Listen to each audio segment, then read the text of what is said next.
Parmi les sinistrés de la crise sanitaire, les salles de sport sont toujours aujourd'hui sous le coup d'une interdiction de recevoir leurs adhérents. Une décision qui a forcé de nombreux établissements à fermer leurs portes. Pourtant, bien loin de tomber dans l'illégalité, certaines enseignes ont choisi de s'adapter plutôt que d'aller manifester. On peut aller manifester, mais si on n'est pas écouté, ça ne sert à rien.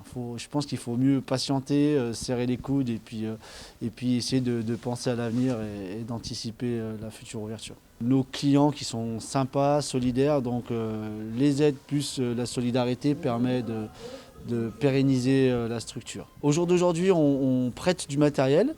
Donc pour qu'ils puissent suivre nos cours en live.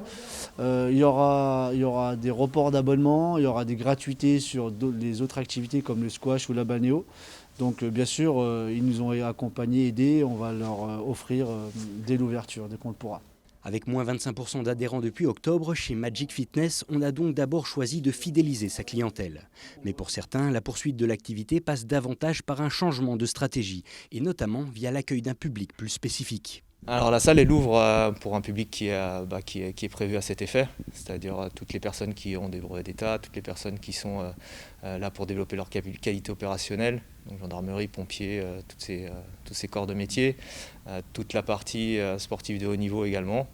Donc voilà, et puis les personnes qui ont la nécessité médicale de pratiquer, donc pas la petite maladie qui va bien, mais vraiment des affectations de longue durée, quoi.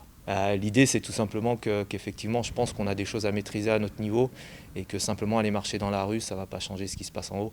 Donc à un moment donné c'est soit ça bouge et on va au carton, soit voilà, marcher ne servira pas à grand chose. Bien déterminés à tirer le meilleur de cette crise, c'est donc avec une certaine philosophie que ces gérants de salles de sport abordent cette nouvelle année.